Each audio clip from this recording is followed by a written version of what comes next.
She's clothed in purple and scarlet. She holds a golden cup. She rides a beast with 7 heads, and on her forehead is a name written in blood: Mystery Babylon the Great, the mother of harlots and abominations of the earth.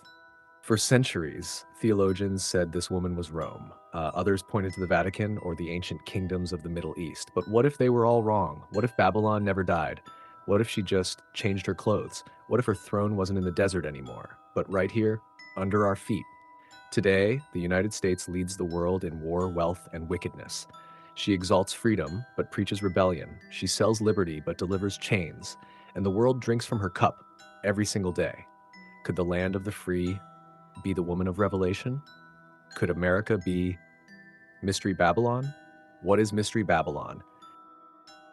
Before we can even begin to ask if America is Mystery Babylon, we have to understand exactly what Mystery Babylon is, because this isn't just a nickname or a metaphor. This is one of the most chilling, symbolic, and debated characters in the entire Bible. Let's go back to the book of Revelation, chapter 17. The Apostle John, exiled on the island of Patmos, receives a vision. He sees a woman, not just any woman, but a majestic, terrifying, seductive figure, riding a 7-headed beast, and she's dressed to kill. And the woman was arrayed in purple and scarlet and decked with gold and precious stones and pearls. Revelation 17:4. We're told she holds a golden cup in her hand, filled not with wine, but with the abominations and filthiness of her fornication. And across her forehead is a name written in bold letters: Mystery, Babylon the Great, the mother of harlots and abominations of the earth. Revelation 17:5. This isn't symbolic poetry. This is a warning, a cipher, a riddle meant to be solved by those with eyes to see. Let's break that down. Mystery means hidden, concealed. You're not supposed to recognize her easily. Babylon the Great points to an ancient empire of corruption, pride, and rebellion. And Mother of Harlots implies that she has daughters, other systems or nations birthed from her same spirit of deception and control. This woman isn't just evil, she's powerful. She influences kings, makes merchants rich, and leads entire nations astray. She is an empire disguised as virtue, a harlot wearing a crown. And then the vision shifts. And I saw the woman drunken with the blood of the saints and with the blood of the martyrs of Jesus. Revelation 17:6. She's not just seductive, she's violent. She kills the righteous, she hates the truth, and yet she sits on a throne. Theologians and scholars have wrestled with this passage. Some say it refers to ancient Rome, the empire that martyred Christians. Others point to the Vatican, decked in purple and scarlet, seated on 7 hills. Still others say it's purely spiritual, representing false religion, greed, or globalism. But here's the thing. Revelation calls her a city, a physical, political power that reigns over the kings of the earth. And in the last days, this city doesn't just fade away. She is judged, suddenly, violently, in 1 hour. Therefore shall her plagues come in 1 day, death and mourning and famine, and she shall be utterly burned with fire. Revelation 18, verse 8. So this isn't just metaphor, this is prophecy. This is a warning about a real-world power that rises in global influence, seduces nations, spills blood, lives in luxury, and then falls in spectacular divine judgment. And here's where things start to get real uncomfortable, because when you line up the traits of this Mystery Babylon with the traits of modern-day America, something strange starts to happen. The pieces fit too well. Could it be that the Mystery Babylon isn't some long-gone city in the Middle East? Could it be that she's alive, right now, drunk with power, clothed in wealth, worshipped by nations, and sitting on the biggest throne the world has ever seen? Is it possible that the United States of America is the final Babylon, the one warned about at the end of the age? We're going to unpack the evidence. But you need to understand this isn't about fear-mongering, it's about truth. Because if this nation has taken on the spirit of Babylon, then it's time for the people within it to wake up before the judgment comes. Babylon isn't just in Iraq anymore. When most people hear the word Babylon, their minds jump to one place: Iraq, ancient Mesopotamia, cradle of civilization, a forgotten kingdom swallowed by the sands of time. But the book of Revelation doesn't say Old Babylon. It doesn't say historical Babylon. It says Mystery Babylon. This isn't about a dusty ruin. It's about a spirit, a system, an empire reborn. Because Babylon never really died. It just migrated. That same arrogant, God-defying spirit that once ruled from the Tower of Babel, it passed through time like a virus, changing names, changing flags, but never changing its nature. It lived in Rome, where emperors claimed to be gods. It lived in London, where the sun never set on its empire, and the blood of colonized nations soaked. And now some say that spirit has taken root in the United States of America. Today, Babylon wears business suits and broadcasts. She sells freedom, but delivers chains. She speaks of peace while waging endless war. She lifts up celebrities, corporations, and counterfeit gods and teaches the world to do the same. She's no longer just a kingdom, she's a global operating system. And here's the thing, Babylon doesn't build temples anymore. She builds brands. She doesn't burn books, she rewrites them. She doesn't drag you into captivity with iron chains. She does it with contracts, debt, entertainment, and legalese. She offers the nations a golden cup. It glitters, it dazzles, it intoxicates, and inside that cup, blood, blasphemy, deception, just like the prophets warned. So no, Babylon isn't just in Iraq anymore. She's in the system, she's in the culture, she's in the psyche of a nation that once called itself one nation under God. The question isn't where Babylon was. The question is, where is she now? And if you're inside her walls, if you live, work, and pledge allegiance to her systems, then the warning in Revelation isn't for someone else. It's for you, the American connection. So let's ask the hard question. Could the United States of America, the most powerful empire the world has ever known, actually be the mystery Babylon of Revelation? It's a bold claim, but when you strip away the patriotism, the slogans, and the shiny surface, what you find underneath might just shake you to your core. Because the parallels, they're not poetic, they're prophetic. Let's line them up side by side. 1. The great city that reigns over the kings of the earth. The Bible describes her as a city, a nation that holds global power. A city so powerful, so corrupt, so influential, that it earned the name Mystery Babylon. But here's the first thing we've got to clear up.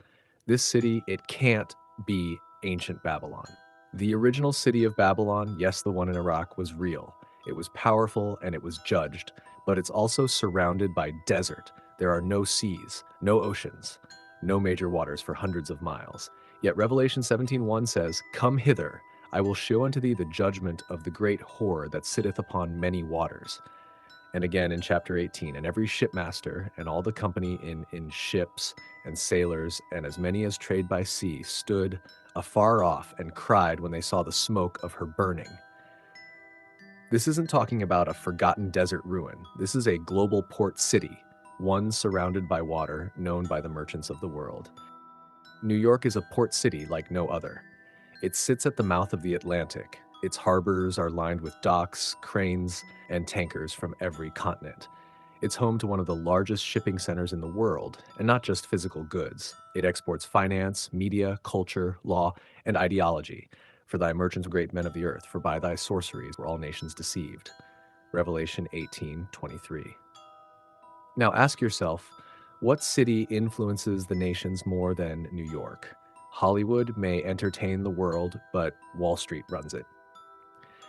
And then there's the United Nations, the global seat of political power. It's not in Geneva, it's not in Brussels, it's not in Rome, it's in New York. From that building, the kings of the earth gather, they sign treaties, they decide wars, they draft the blueprints of a global system, exactly what Revelation warned about. And who stands guard over all of this? Lady Liberty. She's been called a beacon of hope, but her design has ancient roots. She was modeled after Libertas, the Roman goddess of liberty.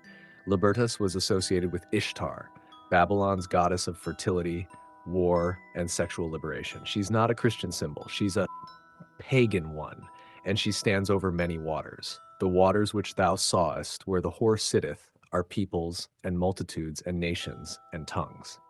Revelation 17:15. Then comes the fall, sudden, violent, irreversible. And the kings of the earth who have committed fornication and lived deliciously with her shall bewail her and see the smoke of her burning, standing afar off. Revelation 18:9. A city so powerful, so wealthy, so admired, that the world can only watch in horror as it burns, from afar, from the ships, from the sky.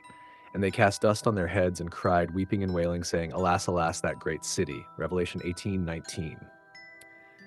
Could that city be New York?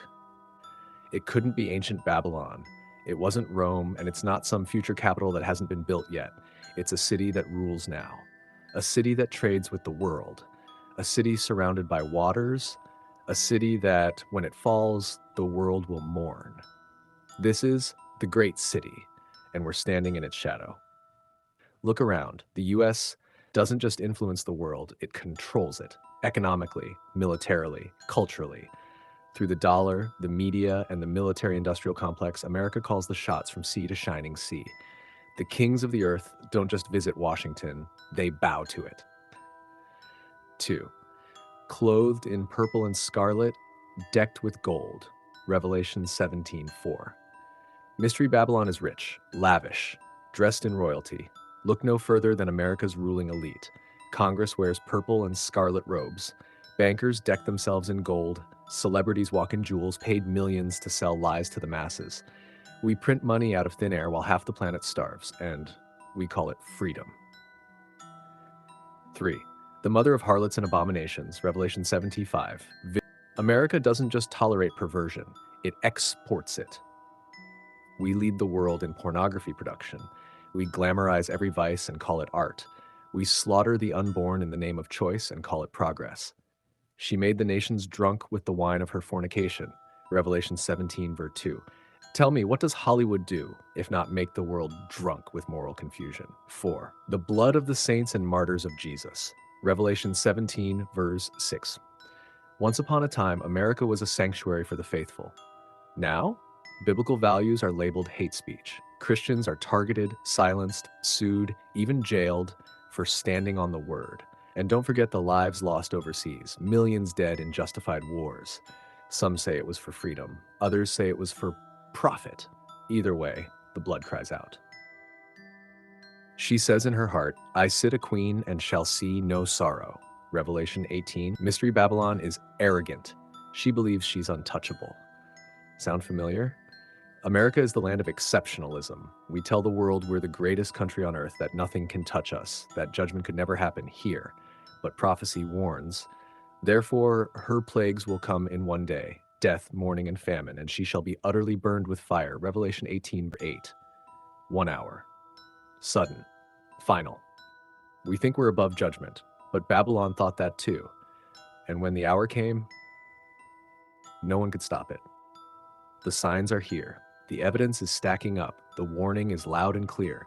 So now we ask the question the world refuses to face.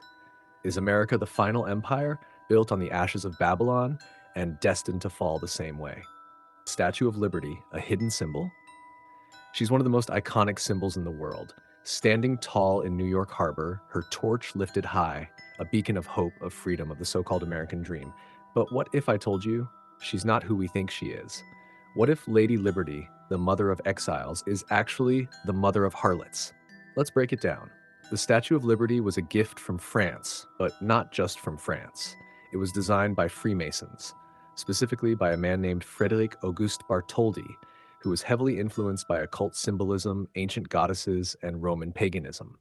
He wasn't sculpting freedom, he was sculpting libertas. Libertas was the Roman goddess of liberty, but not biblical liberty. She stood for sexual freedom, political rebellion, and licentiousness, not virtue, not moral order. Go even further back and you'll find her ancient cousin, Ishtar, the Babylonian goddess of love and war, the original whore of Babylon. She was often depicted with a torch, a crown of rays, and the power to seduce kings and bring empires to their knees. Sound familiar? And the 7 spikes on her crown? They represent the 7 continents, a universal dominion, a queen over the whole world. Just like Revelation says, the woman sits upon many waters, with whom the kings of the earth have committed fornication. Revelation 17:1-2. That's not just symbolism, that's a direct match. The Statue of Liberty may stand on American soil, but she speaks to every nation on earth. She offers the same cup that Babylon held, a golden torch, a promise of freedom. But inside, control, corruption, compromise. This isn't just a statue. This is a declaration that the gods of old were never destroyed. They were just renamed, rebranded, worshipped again, this time not by sacrifices on altars, but through culture, commerce, and idols of iron and steel. They told us Lady Liberty stood for freedom. But what kind of freedom? Freedom to reject God? Freedom to consume, to kill, to exploit, to corrupt? Because if that's what she offers, then she's not holding a torch of truth. She's holding the same golden cup from Revelation. She stands alone in the harbor, but the warning is global. Come out of her, my people, that ye be not partakers of her sins. Revelation 18:4. Alas, alas, that great city Babylon, for in 1 hour is thy judgment come. Revelation 18:10. The hour is closer than we think, and now the question remains. If America is the sword of Babylon, what happens when the blade turns inward? Judgment is coming. For those with eyes to see, the picture is clear. The luxury, the pride, the global reach, the blasphemy, the blood. Every box is checked. The parallels between Revelation's mystery Babylon and the United States of America are not coincidence. They're a mirror. And the Bible doesn't just describe Babylon, it warns her. Therefore shall her plagues come in one day, death and mourning and famine, and she shall be utterly burned with fire. In one day. In 1 hour. Not slowly, not with negotiation, with fire, with mourning, with collapse. What would it take to bring America to its knees? A global war, a currency collapse, an EMP, an orchestrated panic? Or maybe nothing external at all. Maybe Babylon doesn't fall from without. Maybe she rots from within.